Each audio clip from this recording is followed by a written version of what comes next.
إلا رحمة من ربك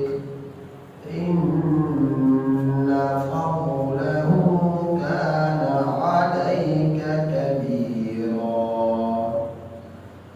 قل لئن اجتمعت الإنس والجن على أن يأتوا بمثل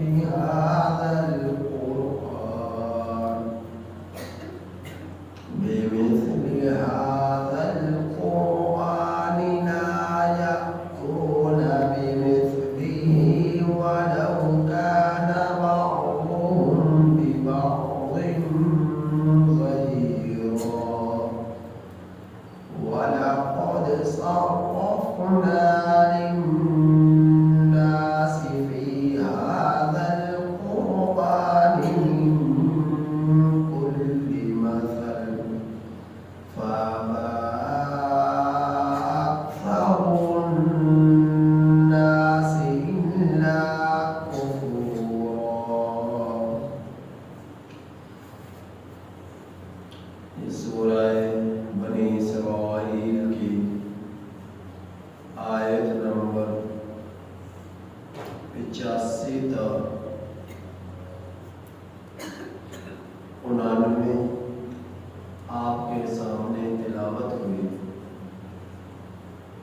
آیت نمبر 85 تا 99 آپ حضرات کے سامنے تلاوت ہوئی. ان آیات کریمہ کا کچھ ترجمہ و تفسیر پہلے بھی ہو چکا تھا اور کچھ تفسیر رہتی تھی، تو ایک مرتبہ پھر آیات کریمہ کا ترجمہ سماعت فرمائیے، اس کے بعد انشاءاللہ تفسیر ہوگی. یہ لوگ آپ سے سوال کرتے ہیں روح کے بارے میں. میرے محبوب آپ کہہ دیجئے روح میرے رب کے امر سے ہے اور نہیں دیا گیا تمہیں علم مگر بہت تھوڑا، اور البتہ اگر ہم چاہیں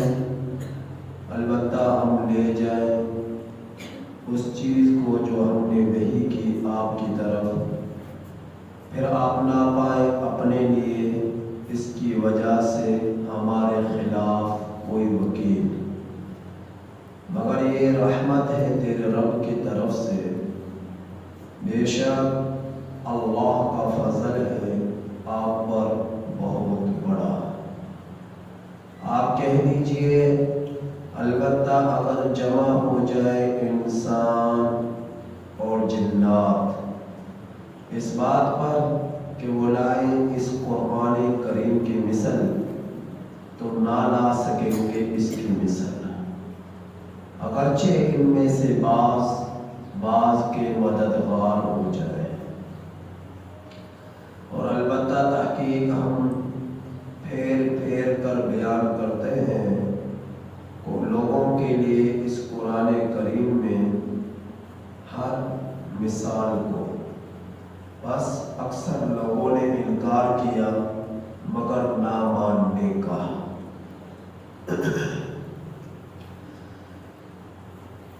اس سے پہلے میں نے یہ بات بتلائی تھی یسألونک عن الروح کے تفسیر میں کہ مدینہ المنورہ میں جس وقت نبی کریم صلی اللہ علیہ وسلم ہجرت فرما کر تشریف لائے، 3 قبائل یہودیوں کے آباد تھے، بنو قریظہ، بنو نذیر، بنو قینقاع. یہ یہودیوں کے قبائل تھے. 2 قبیلے اوس اور خزرج یہودی تو نہ تھے، کسی اور مذہب سے ان کا تعلق تھا. تو یہودیوں کی تجارت پر یہودیوں کا قبضہ، سیاست پر یہودیوں کا قبضہ، اور لوگوں کے اوپر معاملات میں لوگوں پر اتنا غلبہ تھا، اور اوس اور خزرج ان یہودیوں سے پوچھا بغیر کبھی کوئی کام نہ کرتے تھے، یہاں تک کہ اپنی لڑکی کا رشتہ بھی کرنا ہوتا تو جب تک یہودیوں سے اجازت نہ مل جاتی وہ آگے رشتہ نہ کرتے، اور یہودیوں میں سے کوئی گزرتا تو جب تک وہ سلوٹ نہ مارتے تو تب تک ان کو لیے یہودی یہ سمجھتے کہ ہماری کوئی عزت نہ ہوئی، ہمارا احترام نہ ہوا۔ یہودیوں کو کوئی آتا کھڑے ہو کر سلوٹ مارتے، یہودیوں کو کوئی گزرتا ان کو سلوٹ مارتے، احترام میں کھڑے ہو جاتے۔ اس قدر یہودیوں کے ان پر اثر اور رسوخ تھا اور غلبہ تھا۔ جس وقت نبی کریم صلی اللہ علیہ وسلم مدینہ میں تشریف لائے تو آپ صلی اللہ علیہ وسلم کے اخلاق کو دیکھ کر، علم کو دیکھ کر یہ لوگ متاثر ہو اور کہنے لگے اصل علم تو یہ ہے، اصل اخلاق تو یہ ہے۔ پھر اس کے بعد جب یہودی ان کے پاس سے گزرتے یا وہ رشتہ کرتے تو یہودیوں سے پوچھنا انہوں نے چھوڑ دیا، یہودیوں کو سلوٹ مارنا انہوں نے چھوڑ دیا۔ تو یہ یہودی بڑے حیران ہوئے، جو رسپیکٹ اور جو عزت ہماری پہلے کی جاتی تھی وہ آج نہیں ہو رہی، اس کی وجہ کیا ہے؟ تحقیق کرنے میں معلوم ہوا کہ نبی کریم صلی اللہ علیہ وسلم کی تعلیمات سے یہ لوگ متاثر ہوئے ہیں، اور جب سے نبی کریم صلی اللہ علیہ وسلم مدینہ المنورہ میں ہجرت فرما کر تشریف لائے ہیں اس وقت سے ان لوگوں کے دماغ پھر چکے ہیں، یعنی یہودی یہ باتیں کرنے لگے۔ تو انہوں نے سوچا کہ کوئی ایسی سازش کی جائے کہ جس کی وجہ سے نبی کریم صلی اللہ علیہ وسلم کا مقام اور اہمیت ان لوگوں کی نظروں سے گر جائے۔ تو انہوں نے طرح طرح کے پروپیگنڈے اختیار کیے اور آپ صلی اللہ علیہ وسلم اور صحابہ رضی اللہ تعالیٰ مجمعین کو خلاف سازشیں رچنا شروع کی۔ یہ یہودیوں کی جو آج آپ حضرات اسرائیل میں سازشیں دیکھ رہے ہیں یہ کوئی آج کی نہیں ہے، جو پروپیگنڈا انہوں نے اختیار کیا یہ آج کا نہیں ہے۔ آج جو مسلمانوں کو انہوں نے قتل عام کیا ہے اور ناحق قتل کر رہے ہیں، ظلم ڈھا رہے ہیں، یہ ان کے آج سے نہیں ہے، ان کے خون میں یہ چیز رچ بس چکی ہے کہ مسلمانوں کو تکلیف دینا، ان کا قتل عام کرنا، ان کو ذبح کرنا۔ تو نبی کے زمانے سے ہی ایسا چلا آ رہا ہے اور ان کی فطرت ہی ایسی ہے، یا اور اپنے فطرت سے یہ پیچھے رکھتے نہیں۔ تو نبی کریم صلی اللہ علیہ وسلم کو ان لوگوں کی نظروں میں شرمندہ کرنے کے لیے، لاجواب کرنے کے لیے انہوں نے آپ سوچا کہ آپ صلی اللہ علیہ وسلم سے سوال کیے جائے۔ جب آپ صلی اللہ علیہ وسلم ان سوالات کا جواب نہ دے سکیں گے تو ہم پھر ان سے کے سامنے آپ صلی اللہ علیہ وسلم کے مقام کو گرا دیں گے اور یہ ان لوگوں کی نظروں سے نبی کریم صلی اللہ علیہ وسلم کی اہمیت ختم ہو جائے گی۔ تو یہ آئے اور آ کر سوال کیا، ہمیں 3 سوالوں کا جواب دیں۔ پہلا سوال کہ روح کی حقیقت کیا ہے، دوسرا سوال اصحاب کہف کے بارے میں بتلائیے وہ کون تھے، تیسرا سوال ذوالقرنین کے بارے میں بتلائیے کہ وہ کون تھے۔ تو ان آیات کریمہ میں پہلا سوال جو انہوں نے کیا روح کے بارے میں میرے رب نے اس کا ذکر فرمایا۔ اصحاب کہف کا ذکر سورہ بنی اسرائیل کے بعد سورۃ الکہف آ رہی ہے، اس میں میرے رب نے مفصل بیان فرمایا۔ ذوالقرنین کا تذکرہ اصحاب کہف سورہ کہف کے اندر میرے رب نے تفصیل سے بیان کیا۔ تو اس مقام پر جو روح کے بارے میں ہے تو روح کے بارے میں تفصیل ہوگی اور گفتگو ہوگی۔ ذوالقرنین اور اصحاب کہف کا تذکرہ چونکہ مفصل سورہ کہف کا اندر آ رہا ہے تو وہاں پر اس کی تفصیل بیان کی جائے گی۔ تو نبی کریم صلی اللہ علیہ وسلم سے پوچھا میرے رب نے، آپ صلی اللہ علیہ وسلم نے فرمایا کہ میں کل بتلاؤں گا لیکن انشاءاللہ نہ کہا، تاکہ میں 14-15 دن تک وہی نہ آئی اور ان لوگوں نے خوب کہا لگائے، استہزاء کیا، مذاق اڑایا، آپ صلی اللہ علیہ وسلم کے بارے میں طرح طرح کی باتیں انہوں نے کسی، نبی کریم صلی اللہ علیہ وسلم پریشان ہوئے، آخر وجہ کیا ہے کہ وحی نہیں آ رہی۔ تو 14-15 دنوں کے بعد میرے رب نے قرآن کریم کی آیت اتاری، وَلَا تَقُولَنَّ لِشَيْءٍ إِنِّي فَاعِلٌ ذَلِكَ غَدًا إِلَّا أَن يَشَاءَ اللَّهُ، کہ آپ نے جب بھی آپ کوئی کام کریں تو کام کرنے وقت آپ انشاءاللہ کر کہیں، چونکہ آپ نے ان سے انشاءاللہ نہ کہا اور یہ کہا کہ میں کل بتلا دوں گا، تو اس کی وجہ سے میرے رب نے آپ پر تنبیہ فرمائی۔ میرے نبی کا جو مقام ہے، میرے نبی کا جو احترام ہے، میرے نبی کی جو عزت ہے وہ لوح سے بھی زیادہ ہے، قلم سے بھی زیادہ ہے، آسمان سے بھی زیادہ ہے، زمین سے بھی زیادہ ہے، انسان و جنات، سارے عالم کے انسانوں سے، سارے عالم کے جنات سے، سارے عالم کے جہانوں کے فرشتوں سے، تمام نبیوں سے، لوح سے، قلم سے، کرسی سے بھی زیادہ میرے نبی کی عزت، میرے نبی کا مقام ہے۔ لیکن اللہ کے بعد ہے، اللہ کے بعد ہے، لوح اتنی عظیم ہستی، اب ان سے تھوڑی سی بھول چوک ہوئی تھی، میرا رب میرا اللہ بھی پکڑ اور گفت بھی اتنی بڑی فرماتے ہیں۔ اب آپ صلی اللہ علیہ وسلم جو کہ عظیم ذات تھی، اللہ کے بعد کوئی بھی آپ صلی اللہ علیہ وسلم سے روح زمین میں، نہ آسمانوں میں، نہ زمین پر، نہ سمندروں میں، نہ مشرق میں، نہ مغرب میں، نہ شمال میں، نہ جنوب میں، اللہ کے بعد نبی سے بڑھ کر کوئی عظیم ہستی نہیں۔ تو چونکہ اتنا بڑا مقام میرے نبی کا ہے، تو آپ صلی اللہ علیہ وسلم سے تھوڑی سی بھول چوک بھی ہو جاتی تو اللہ کی طرف سے فوراً آپ پر تنبیہ ہو جاتی، فوراً آپ پر تنبیہ ہو جاتی۔ تو آپ نے انشاءاللہ نہ کہا تو اللہ رب العزت نے وحی کا نزول 14-15 دن تک روک دیا، اور پھر آپ صلی اللہ علیہ وسلم کو تنبیہ فرمائی کہ جب آپ کوئی کام کرنے کا ارادہ کریں تو کسی سے وعدہ کریں تو انشاءاللہ کہیں، تاکہ اللہ کی طرف نسبت رہے۔ اب وحی ایسی تو نہیں ہے جو اللہ کے نبی کی مرضی سے اللہ کے نبی نے فرمایا اتر گئی، یہ تو اللہ کا فرمان ہے۔ جب اللہ نے چاہا اپنے نبی پر اتار دیا، جب چاہا اپنے نبی پر اتار دیا، تو خود سے ایسی چیز تو نہیں کہ نبی نے خود بنا لی، خود آپ صلی اللہ علیہ وسلم نے جو ہے اس کو تیار کر لیا۔ یہ اللہ کا کلام اللہ نے نازل فرمایا اور میرے نبی نے آ کے بیان فرمایا اور زندگی میں کر کر دکھلایا۔ تو آپ صلی اللہ علیہ وسلم پر یہ تنبیہ ہوئی کہ آپ جب کہے، آپ نے چونکہ انشاءاللہ نہ کہا، اس لیے اللہ رب العزت نے تنبیہ فرمائی، وَلَا تَقُولَنَّ لِشَيْءٍ إِنِّي فَاعِلٌ ذَلِكَ غَدًا إِلَّا أَن يَشَاءَ اللَّهُ۔ تو اب جب وحی نازل ہوئی تو اللہ نے قرآن کریم میں بتلا دیا کہ یہ لوگ کون لوگ، یہ یہودی،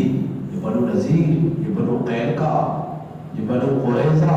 یہ لوگ سب کے سب جمع ہو کر آئے اور میرے نبی سے سوال کیا۔ کیا سوال کیا؟ روح کی حقیقت کے بارے میں بتلائیے، یہ کیا ہے؟ میرے رب نے فرمایا، قُلْ الرُّوحُ مِنْ أَمْرِ رَبِّي، روح میرے رب کے امر سے ہے۔ آپ ان کو بتلائیے، روح کی حقیقت تو پہ اللہ ہی جانتا ہے کہ وہ کیسی ہے، بس یوں سمجھو کہ روح یہ ہے، جب تک انسان زندہ ہے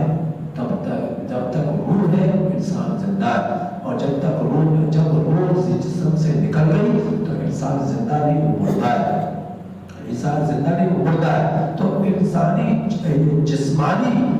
زندگی کے لیے روح کی ضرورت ہے، اور جسمانی ضرورت میں اگر روح نہیں تو وہ جسم زندہ نہیں، وہ مردہ ہے۔ اور جب تک روح ہے تو یہ آنکھیں دیکھ رہی ہیں، یہ کان سن رہے ہیں، یہ ہاتھ پکڑ سکتے ہیں، یہ پاؤں چل سکتے ہیں، یہ دل دھڑک سکتا ہے، یہ خون گردش کر سکتا ہے،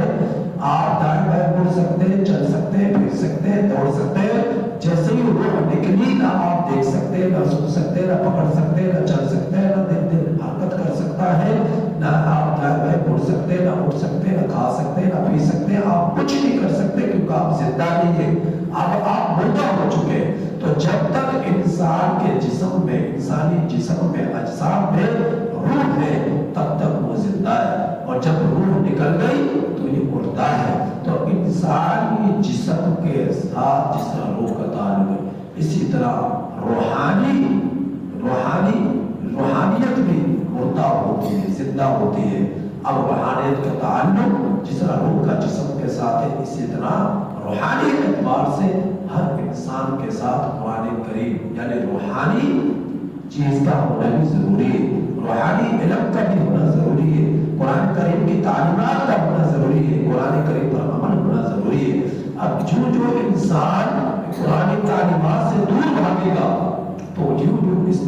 اس کی روح، اس کی روحانیت متاثر ہوگی، اس کی روحانیت متاثر ہوگی اور روحانیت جاتی رہے گی، سکون چھنتا رہے گا، بے قراری آتی رہے گی، پریشانی بڑھتی جائے گی اور غم آتا جائے گا اور خوشحالیاں دور بھاگتی جائیں گی، بدحالی آتی جائیں گی اور اس کی دنیا ویران ہوتی جائے گی، ویران ہوتی جائے گی، ویران ہوتی جائے گی، یہاں تک کہ ہو سکتا ہے کلمہ کفر پر اس کے موت آ جائے اور پھر اس کے بعد وہ جہنم میں چلا جائے ہمیشہ کے لیے۔ تو روحانی جسمانی غذا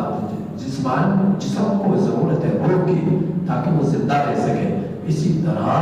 روحانی غذا میں قرآن کریم کی تعلیمات کا ہونا ضروری ہے تاکہ روحانیت کے اعتبار سے بھی انسان زندہ رہ سکے، روحانی اعتبار سے بھی انسان زندہ رہ سکے۔ تو میرے رب نے جو قرآن دیا تو میرا اللہ فرما رہا ہے آپ ان سے کہیے ایک تو کہ میرے رب کا حکم ہے یہ روح، اور میرے رب نے جب اس روح کے عام سے اپنے امر کو چھین لیا اور انسان کے جسم سے روح نکل گئی تو یہ انسان کی زندگی میں مردہ ہوگا، اور فرمایا وما اوتیتم من العلم الا قلیلا، جو کچھ تمہیں دیا گیا علم میں سے بہت تھوڑا ہے۔ اب اللہ تعالیٰ نے جو قرآن دیا ہے اس قرآن کریم کے بارے میں فرما رہا ہے وَلَئِن شِئْنَا لَنَذْهَبَنَّ بِالَّذِي، اور البتہ اگر ہم چاہیں تو اسے جو ہم نے وحی کی الیکا آپ کی طرف، کس کی طرف؟ نبی کی طرف، جو ہم نے وحی کی وَلَا تَجِدْ، اگر ہم چاہیں تو اس کو لے جائیں، لَنَذْهَبَنَّ، ہم چاہیں تو اس کو لے جائیں، تو دنیا کی کوئی طاقت اللہ کو نہیں روک سکتی۔ اگر اللہ تعالیٰ قرآن کریم کو چھین لے، قرآن کریم کو لے لے، جو دے سکتا ہے وہ لے بھی سکتا ہے، جو دے سکتا ہے وہ لے بھی سکتا ہے۔ تو اللہ رب العزت اگر چاہے تو ایسا کر سکتے ہیں، اگر اللہ پاک چاہے تو ایسا کر سکتے ہیں۔ مثال کے طور پر اللہ پاک نے یہ فرمایا، اللہ پاک نے یہ فرمایا کہ ابو لہب جہنم میں جائے گا، ابو لہب ہلاک ہو گیا، یہ جہنم میں جائے گا، ابو جہل جہنم میں جائے گا، عتبہ شیبہ جہنم میں جائیں گے، کیونکہ کفر پر ان کے لیے ان کو موت آئی ہے اور کافر کے لیے رب کا فیصلہ ہے کہ یہ جہنم میں جائیں گے، یہ اللہ کا فیصلہ ہے۔ لیکن اگر اللہ پاک ابو جہل کو جنت میں بھیجنا چاہے وہ کر سکتا ہے، نہیں کر سکتا؟ وہ کر سکتا ہے، اگر وہ چاہے، اللہ پاک چاہے ابو جہل کو جنت میں بھیج دے تو وہ بھیج سکتا ہے، اللہ اس بات پر قادر ہے، لیکن اللہ ایسا کرے گا نہیں، اللہ اس بات پر قادر ہے تو وہ کر سکتا ہے لیکن اللہ پاک ایسا کرے گا نہیں۔ لیکن معتزلہ، رافضی اور بریلوی تو یہ حضرات کے ہاں اور خارجی ان کا ہاں کیا ہے کہ اللہ پاک ایسا نہیں کر سکتے، اللہ پاک ایسا نہیں کر سکتے۔ مثال کے طور پر ابو لہب کے بارے میں فرمایا جہنم میں جائے گا، لیکن اللہ اگر جنت میں جانا چاہے، حق کا نظریہ یہ ہے حق کا کہ اگر اللہ پاک ابو جہل کو جنت میں بھیجنا چاہے تو اللہ پاک بھیج سکتا ہے، وہ اس بات پر قادر ہے، لیکن اللہ پاک ایسا کرے گا نہیں کیونکہ وہ کفر پر مرے ہیں، اللہ کا اصول ہے، اللہ نے جو بتلایا ہے قانون ہے، تو اللہ پاک اسے جنت میں بھیجے گا۔ لیکن اگر جنت میں بھیجنا چاہے تو اللہ ایسا کر سکتا ہے، وہ بھیج سکتا ہے، وہ قادر ہے اس بات پر، وہ قادر ہے اس بات پر۔ تو جبکہ معتزلہ، رافضی اور جو ہے خارجی اور بریلوی ان حضرات کا نظر ہے کہ اللہ پاک ایسا کر ہی نہیں سکتا، اللہ کر سکتا ہے بھائی، اللہ پاک جو چاہے وہ کر سکتا ہے، ان اللہ علی کل شیء قدیر، ہر چیز پر اللہ کی قدرت ہے، چاہے تو وہ کچھ بھی کر لے، اس سے کوئی پوچھ سکتا ہے، مجھ سے آپ سے پوچھنے والے ہیں لیکن اللہ سے پوچھنے والا کوئی نہیں۔ اللہ ساری کائنات کے نبیوں سے، فرشتوں سے، جنات سے، عام انسانوں سے سب سے سوال کر سکتا ہے، سب سے پوچھ سکتا ہے، سب کو تنبیہ کر سکتا ہے، لیکن اللہ کو کوئی نہیں پوچھ سکتا، اللہ سے کوئی تنبیہ نہیں کر سکتا، اللہ سے اوپر کوئی نہیں، اللہ کے بعد کوئی نہیں، اللہ ہمیشہ سے ہے، ہمیشہ رہے گا، سارے مخلوق کو وجود دینے والی ذات اللہ کی ہے، اللہ کی ہے۔ حضرت مجدد الف ثانی رحمۃ اللہ علیہ بڑے پائے کے بزرگ گزرے ہندوستان کے اندر، حضرت مجدد الف ثانی رحمۃ اللہ علیہ فاروقی خاندان سے، یعنی حضرت عمر بن خطاب رضی اللہ تعالیٰ عنہ کی نسل سے، اسی طرح حضرت شاہ ولی اللہ محدث دہلوی رحمۃ اللہ علیہ آپ بھی فاروقی خاندان سے، اور فاروقی خاندان میں جو لوگ گزرے ہیں ان کو جلال ہوتے ہیں، وہ جلال ہوتے ہیں، اللہ دین کے معاملات میں بڑے سخت ہوتے ہیں۔ حضرت مجدد الف ثانی رحمۃ اللہ علیہ کے زمانے میں اکبر بادشاہ تھا، اکبر بادشاہ کے زمانے میں اللہ نے آپ کو زندگی دی، وجود دیا، علم سے نوازا. تو اکبر بادشاہ چونکہ بادشاہ تھا، اس نے اپنے بہت سارے کاموں کو دین کا اندر شامل کر ایک نیا دین پیش کر دیا. بڑا بے دین بادشاہ تھا اکبر بادشاہ. تو حضرت مجدد الفسانی رحمۃ اللہ علیہ نے ڈٹ کر اس بے دین بادشاہ کا مقابلہ کیا. تو سیاست کے چکر میں بہت سارے لوگ دین کو ملیا بیٹ بھی کر دیا کرتے ہیں، دین کے خلاف بھی کر دیا کرتے ہیں، دین کے خلاف بھی دین بنا کر پیش کر دیا کرتے ہیں کہ ہماری سیاست پر ضرب نہ لگے، ہماری سیاست ختم نہ ہو. اسی طرح آج کے ہمارے دنیا کے اندر دیکھ لو، اتنی مسلم جو دنیا ہے حکومتیں ہیں، لیکن وہ اپنی حکومت کو بچانے کے لیے، اپنے عہدوں کو بچانے کے لیے، اپنے اقتدار کو بچانے کے لیے حق کے بارے میں دو بول نہیں بول سکتے، حق کے لیے دو بول نہیں سکتے، کیونکہ بے دینی غالب ہے. تو آج کے زمانے میں آپ کو ہمارے بادشاہ، ہمارے بڑے بڑے افسر دیندار بھی ہیں لیکن بے دین زیادہ نظر آئے گے. دیندار بھی ہے، افسر ڈرنے والے بھی ہیں، لیکن بے دین زیادہ نظر آئے گے. اور جتنا بڑا عہدہ، جتنا بڑا اقتدار آج کے اس دور کے اندر لوگوں کو یہ راز نہیں آتا. لوگ اس عہدے کو پانے کے لیے اگر رب کے احکامات کی خلاف ورزی بھی کرنا پڑے تو لوگ کرتے ہیں تاکہ ہماری سیاست بچی رہے، ہمارا اقتدار بچا رہے. تو اکبر بادشاہ نے بھی کچھ ایسا ہی کیا. تو حضرت مجدد الفسانی رحمۃ اللہ علیہ نے ڈٹ کر ان کا مقابلہ کیا. حضرت مجدد الفسانی رحمۃ اللہ علیہ کے بے شمار مکتوبات تھے. انہوں نے اپنے ایک مکتوبہ کا اندر لکھا،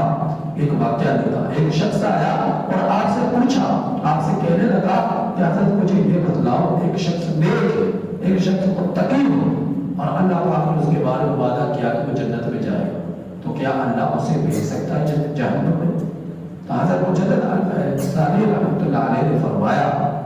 تم ایک انسان کی بات کرتے ہو، اگر اللہ پاک روز زمین پر سارے ایمان والوں کو جہنم میں بھیجنا چاہے تو وہ بھیج سکتا ہے. اللہ اس بات پر قادر ہے. اور اگر اللہ پاک دنیا کے سارے کافروں کو جنت میں بھیجنا چاہے تو وہ اس بات پر قادر ہے کہ وہ بھیج سکتا ہے جنت کے اندر سارے کافروں کو. اللہ کو کوئی نہیں پوچھ سکتا، وہ جو چاہے وہ کر سکتا ہے. لیکن اللہ پاک کا یہ قانون ہے، جو ایمان والا ہوگا وہ جنت میں جائے گا، جو کافر ہوگا وہ جہنم میں جائے گا. یہ رب کا قانون ہے، اللہ نے فیصلہ سنا دیا. لیکن اگر اللہ اس کے خلاف کرنا چاہے تو اللہ کر سکتا ہے، وہ قادر ہے اس بات پر. تو اللہ پاک نے ان آیات میں یہ فرمایا کہ اللہ نے قرآن دیا نبی کریم صلی اللہ علیہ وسلم کو، قرآنی تعلیمات دی نبی کریم صلی اللہ علیہ وسلم کو. اگر اللہ تعالیٰ چاہے قرآن کریم کو چھین سکتا ہے، قرآن پاک کو لے سکتا ہے،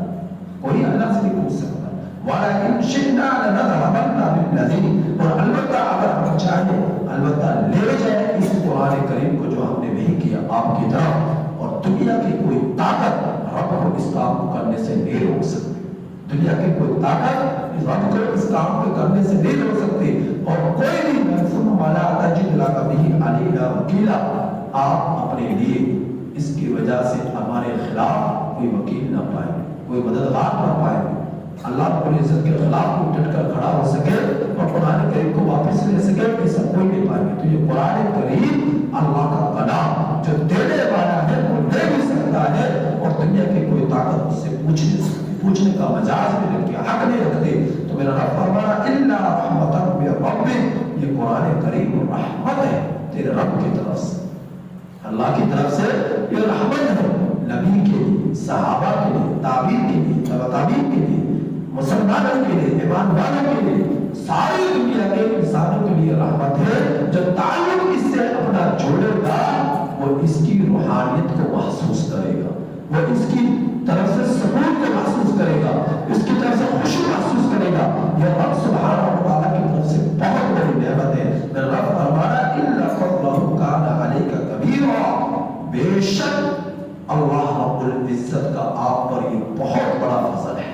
قرآن کریم جو اللہ نے آپ کو عطا فرمایا یہ اللہ کی طرف سے بہت بڑا فضل ہے آپ پر، آپ کی امت پر، کہ اللہ نے قرآن دیا. اب تورات نہیں ہے، زبور نہیں ہے، انجیل نہیں ہے، ساری کتابوں میں تعلیمات ہو چکی ہے، رب بدل ہو چکا ہے اور تبدیلیاں ہو چکی ہے. اور اب دین جو ہے یہ دین اسلام ہے، اور اسی کی تعلیمات پر لوگوں کے لیے نجات ہے. جو بھی اسلام سے ہٹ کر زندگی گزارے گا، میرے نبی کو مانے بغیر زندگی گزارے گا، میرے نبی ہے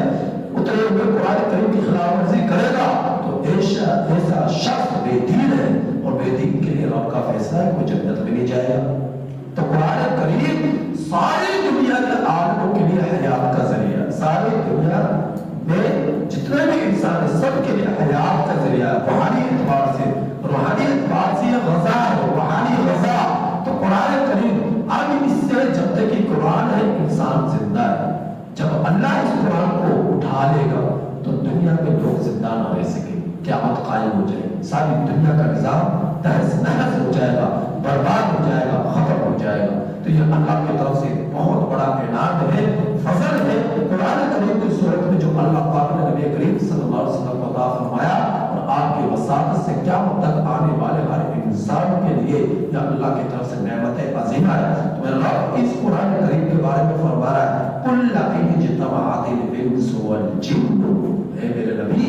آپ کہہ دیجئے ان یہودیوں سے، ان نصرانیوں سے، ان مجوسیوں سے، ان سارے بے دینوں سے، ساری دنیا کے کافروں سے آپ کہہ دیجئے اے انسانوں، اے بے دینوں، اے کافروں، اے یہودیوں، اے نصرانیوں، اے جنات کی جماعت، اے انسانوں کی جماعت، تم سب مل جاؤ، ساری دنیا کے انسان جمع ہو جائے، ساری دنیا کے جنات جمع ہو جائے، سارے عالموں کے سارے کافر جمع ہو جائے، ساری مخلوق جمع ہو جائے، فرشتوں کو کر لو، جنات کو کر لو، انسانوں کو کر لو،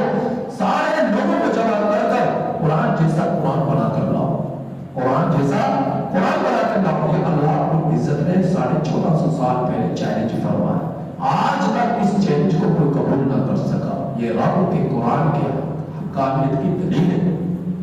قرآن کریم کا حق ہونے کی دلیل ہے۔ رب واضح الفاظ میں دیکھو تو صحیح، سنو تو صحیح، کیا فرما رہا ہے قُلْ لَئِنِ اجْتَمَعَتِ الْإِنسُ وَالْجِنُّ، اے میرے پیغمبر آپ کہہ دیجئے اگر جمع ہو جائے انسان اور جنات اس بات پر عَلَىٰ أَن يَأْتُوا بِمِثْلِ هَٰذَا الْقُرْآنِ کہ اس قرآن جیسی کتاب لائے، قرآن جیسا قرآن لائے، لَا يَأْتُونَ بِمِثْلِهِ وہ اس جیسا نہیں لا سکتے، وہ اس جیسا نہیں لا سکتے۔ میرے رب نے غالباً 3 مقامات پر یہ چیلنج فرمایا، فرمایا قُلْ فَأْتُوا بِعَشْرِ سُوَرٍ مِثْلِهِ، فرمایا کہ 10 صورتیں اس جیسی بنا کے لاؤ، پھر فرمایا قُلْ فَأْتُوا بِسُورَةٍ مِثْلِهِ وَادْعُوا مَنِ اسْتَطَعْتُمْ، تم جتنی طاقت رکھتے ہو سب کو جمع کر لو، قرآن کریم کی جیسی ایک چھوٹی سے چھوٹی صورت بنا کر لاؤ، ایک چھوٹی سی صورت۔ اب قرآن کریم کی 3 صورتیں سب سے چھوٹی ہیں، نمبر 1 سورۃ العصر، نمبر 2 سورۃ الکوثر، نمبر 3 سورۃ النصر۔ یہ 3 صورتیں قرآن کریم کی سب سے چھوٹی صورت ہے۔ اللہ فرما رہا ہے تم سورۃ کوثر جیسی صورت بنا کر لاؤ، سارے انسان جمع ہو جائے، سارے فرشتے جمع ہو جائے، سارے جنات جمع ہو جائے، اللہ کے علاوہ ساری مخلوقات کو جمع کرو، جن آسمانوں میں سے، زمین میں سے، مشرق مغرب شمال جنوب میں سے، سب اپنی طاقتیں جمع کر کر سورۃ کوثر جیسی صورت بنا کر تیار کر کر پیش کریں۔ آج تک اس چیلنج کو کوئی قبول نہیں کر سکا۔ اب اندازہ کرو دنیا کا اندر لوگ چاند پر پہنچ گئے، آسمانوں پر پہنچنے کی کوشش کی، سمندروں کے تہوں میں پہنچ گئے، بڑے بڑے میزائل اپنی صلاحیتوں سے استعمال کر لیے، ایٹم بم انہوں نے تیار کر لیے، اور بحری جہاز، بحری بیڑے، آسمان میں اڑنے والے طیارے، انہوں نے جہاز تیار کر لیے۔ کتنی صلاحیتیں انسانوں کے پاس، کتنی صلاحیتیں انسانوں پر، یہاں تک کہ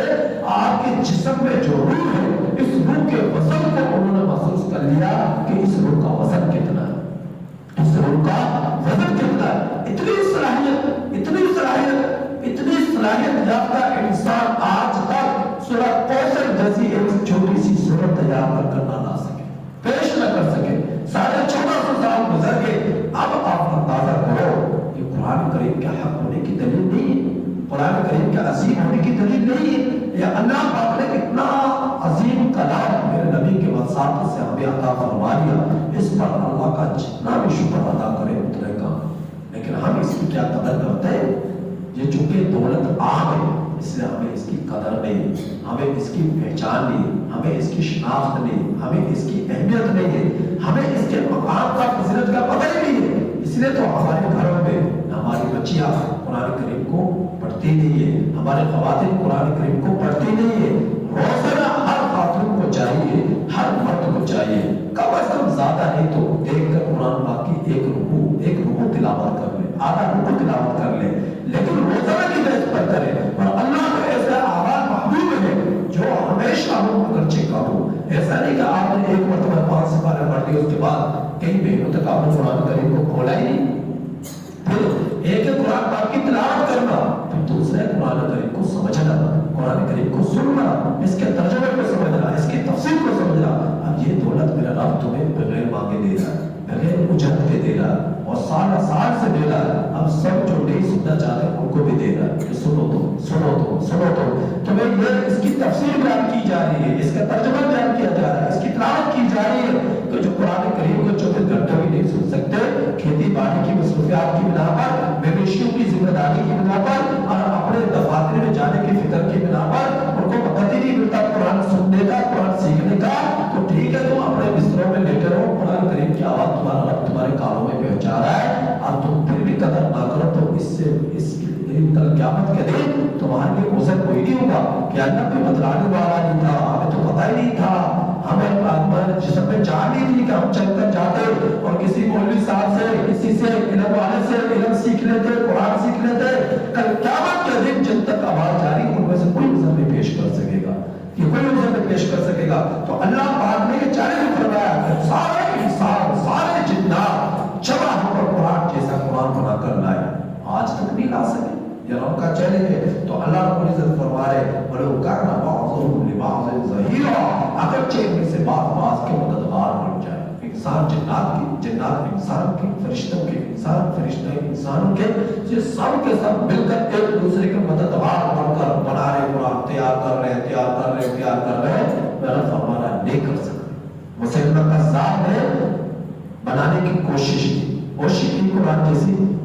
قرآن بنانے کی، لیکن اس نے ایسا بنایا کہ لوگ ہنس کر پاگل ہوئے کہ یہ کیسا قرآن ہے، یعنی ہنسی ہے اگر اس کے قرآن کو سنے کہ اس نے قرآن کیسا بنایا۔ تو قرآن کریم ایک مقدس اللہ کا کلام ہے، کتاب ہے، تو دنیا کا اندر کوئی جیسا قرآن آج تک تیار کر نہ لا سکا ہے، نہ لا سکے گا۔ اور اللہ نے اس کی اِنَّا نَحْنُ نَزَّلْنَا الذِّکْرَ وَإِنَّا لَهُ لَحَافِظُونَ حفاظت کا ذمہ لیا، اور اللہ پاک نے اسے وَلَقَدْ يَسَّرْنَا الْقُرْآنَ لِلذِّکْرِ فَهَلْ مِن مُدَّکِرٍ، اسے آسان کر دیا نصیحت حاصل کرنے والوں کے لیے۔ اللہ فرماتا کیا ہے تم میں سے کوئی جو نصیحت حاصل کرے، اس کو سیکھے،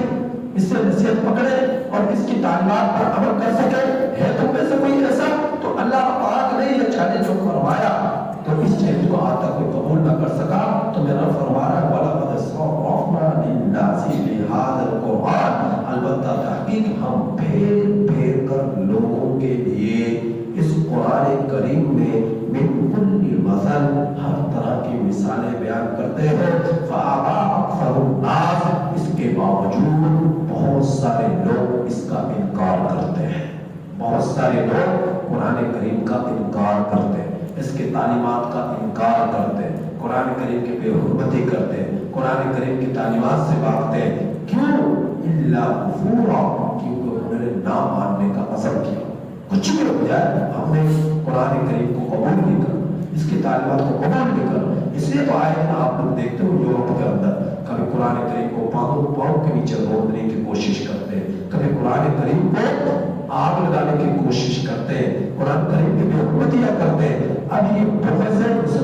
مسلمانوں سے، اسلام سے بغض ہے ان لوگوں کے اندر۔ اب ویسے تو یہ مسلمانوں سے لڑ نہیں سکتے، بہت سے تو مسلمانوں کو کچھ بگاڑ نہیں سکتے، کیونکہ مسلمانوں کی حفاظت کا جس میں قرآن کا ذمہ اللہ نے لیا ہے، حفاظت کا ذمہ انسانوں کو بھی۔ میں یہ سمجھتا ہوں مسائل کے اعتبار سے کہ اللہ پاک نے مسلمانوں کی حفاظت کا ذمہ بھی لیا ہے۔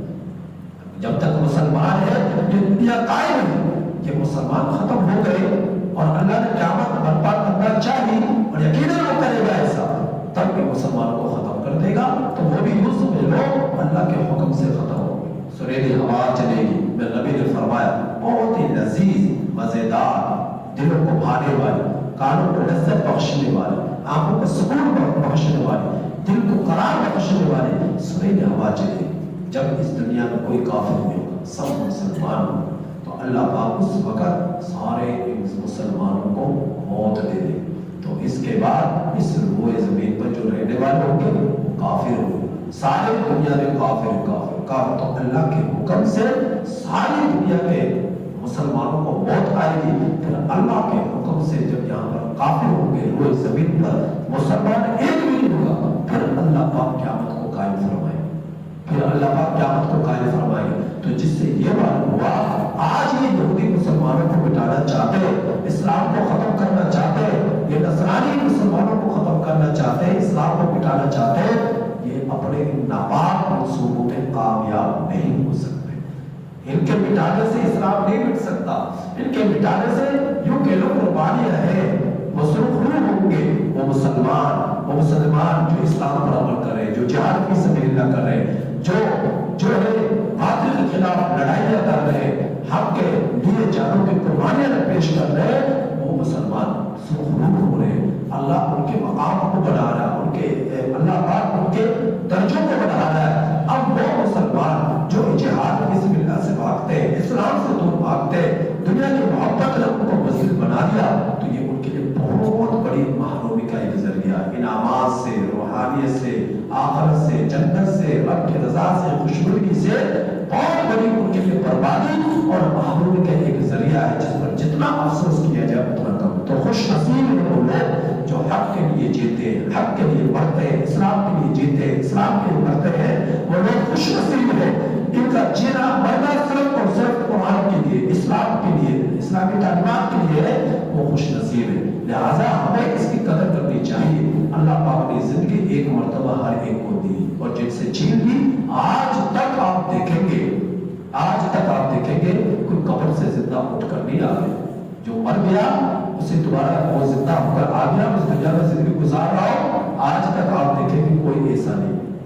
جو مر گیا وہ مر گیا، وہ مر گیا مٹ گیا، جو مر گیا وہ مٹ گیا۔ تو جو مر گیا وہ مر گیا، تو زندگی تو ایک ہی مرتبہ ہے، بار بار تھوڑی بھی نہیں ہے۔ جس کے جسم سے روح کی پرواز کر گئی، اب وہ جسم میں دوبارہ روح کو لٹایا نہیں جائے گا، یہاں تک کہ وہ قبر میں لاحق میں اسے اتار دیا جائے، لاحق میں اسے اتار دیا جائے، لاحق میں اسے اتار دیا جائے۔ تو دنیا کا اگر کسی کو رو لے تو معلوم یہ ہوا سب سے بڑی دولت آدمی زندوں کے پاس یہ روح ہے، یہ روح ہے۔ انہیں خریدنے سے نہیں ہوتی کہ آپ نے پیسے دیے، آپ نے دولت دی، آپ نے خزانے دیے اور آپ کو روح مل گئی، ایسا نہیں۔ یہ اللہ سبحانہ و تعالیٰ کا ہمارے ان کی حقیقت اللہ ہی بہتر جانتا ہے۔ تو رب کا یہ امر ہے، جب اللہ نے جسم انسانی سے اس امر کو کھینچ لیا تو یہ جسم مردہ ہو جائے گا۔ اب اللہ کسی جسم میں اس روح کو دنیا کا نئے واپس لٹائیں گے، قبر میں لٹائیں گے، حشر میں لٹائیں گے، جنت میں لٹائیں گے، جہنم میں لٹائیں گے۔ تو اللہ پاک اس روح کو دوبارہ جسم کے ساتھ جوڑیں گے، لیکن دنیا میں نہیں، آخرت میں، برزخ میں اللہ رب العزت اس کا تعلق جوڑیں گے۔ وہ کس قدر ہوگا اس کی تفصیل میں بھی نہیں جاتا۔ تو یہ گویا کہ روح انسانوں کے پاس، زندوں کے پاس دنیا کے سارے خزانوں سے بڑی دولت ہے، لہٰذا اس کی قدر کرو، زندہ انسان اس کی قدر کرے۔ اللہ نے دی ہے یہ تاکہ تم ہم سب مل کر اللہ کو راضی کریں، اس دنیا میں اللہ رب العزت کے دین کو نافذ کریں، اس لیے اللہ نے زندگی دی ہے۔ اگر ہم ایسا نہیں کریں گے تو یہ ہمارے لیے بربادی ہے، ہم سے بڑا بد نصیب کوئی نہیں ہے۔ اللہ پاک سے دعا ہے کہ اللہ تعالیٰ قرآن کریم سے سچی محبت اور کامل طور پر تعلیمات